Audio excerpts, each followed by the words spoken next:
everyone here. Many years ago, when my parents moved from Bangalore to New Delhi, they saw the power of community ties. I was not born then, but from what I've heard, within minutes of their moving into the newly rented place they had taken, on that hot summers, it was a sweltering hot summer day. The temperature was about 42 degrees centigrade. And within minutes of moving in, somebody rang the bell. My father opened the door, and there was a small boy standing there with a jug full of cold drinking water. And he said to my father, "Uncle, I live next door, and my mother has asked me to give you this jug. And if you need anything else, please do feel free to come to our house." Now, in those days, my father and mother couldn't afford a refrigerator. So you can imagine the pleasure they got when they got this cold water from some unknown person. And then throughout the summer months, some neighbor or the other would come with a jug of water or something or the other that we needed. And then, over a period of time, the whole neighborhood became like an extended family for them.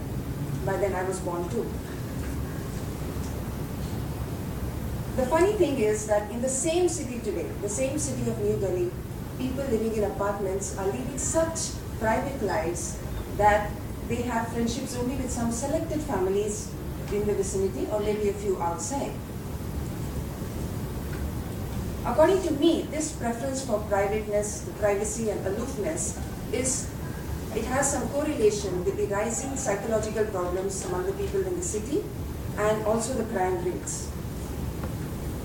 Now, when I mention New Delhi as an example, I could very well be talking about Shanghai or any other big city, even Singapore, because the weakening of community ties is found everywhere nowadays. Without a sense of caring, there cannot be a sense of community, and it is this which is disappearing in most cities because of the individualistic lives that people are leading, which is centered around their careers and their immediate families. In fact, in most of the condominiums in Singapore, people do not know the names of their neighbors and they cannot recognize them when they meet them. A typical scene in a lift in my own building would probably be like this. People are standing this way. There is no eye contact between the people. What to talk about breathing and talking to each other. Recently, we read in the papers about a perverted person living in Austria who had locked up his daughter in the basement of his house, and he was abusing her repeatedly for many years. Similarly, in one of the suburbs of New Delhi, there was a maniac who was kidnapping children, keeping them in the basement and then forcing them into prostitution. In both the cases, the neighbors had no idea about the crimes being committed next door. Can you imagine these kind of crimes going undetected, say 20 or 30 years back, when people were living like a community?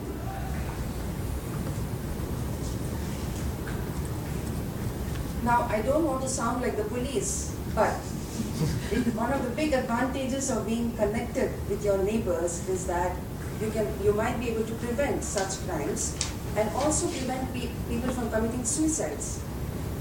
Because it has been found that in most of the cases where the people who are perpetrating these crimes or taking their lives are the people who have not formed bonds with society.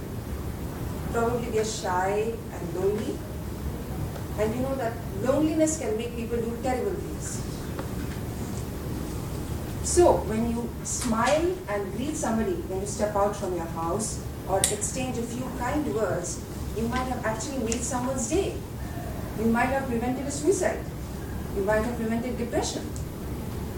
In fact, now a lot of recent studies are proving that people who have a wide network of friends who are very friendly with their neighbors are people who are more healthy and they also live longer. I was leading a typical cloistered life here in Singapore until recently, when a couple moved into a condominium from India, a husband and wife. Within no time, the wife became friendly with everybody. She took everybody's phone number and then she started calling them over, sometimes for tea, sometimes for lunch. And it was in one of those occasions that actually I met some of my neighbors, Indians, Chinese and Malays, who had been living in my building for 4 years. I didn't know them, but it was another new person who actually got me introduced to them.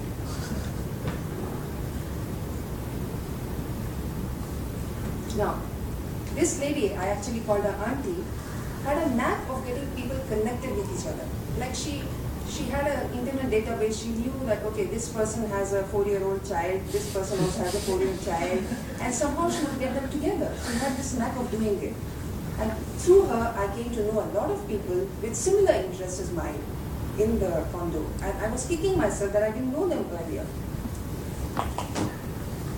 Whenever there was any religious function or generally any kind of function, a festival, she would get all the children in one place, explain to them the significance of that, and then make it fun for everybody. So then she was actually reviving a lot of customs that we had forgotten. And watching her, I realized that she was actually playing the role of a village elder or a senior community member.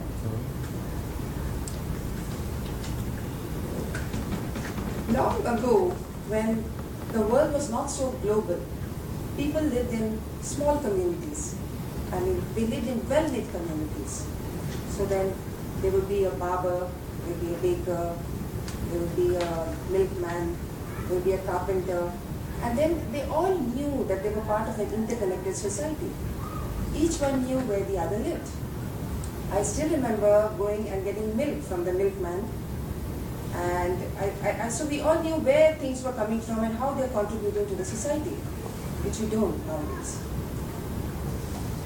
I remember that when we moved from New Delhi to another city, the milk supplier actually called us over to his place to offer us snacks and tea and coffee. It was like a send-off. Here, now today, in today's society, we don't know who is our milk supplier, where is it coming from. And then I remember that when I would fall sick, some neighbor or the other would volunteer to come and sit with me, read stories out to me. And all this has actually contributed to the way I have grown up and how I view society. So this is the message I want to give to everybody, that community ties which are disappearing, we need to get them back.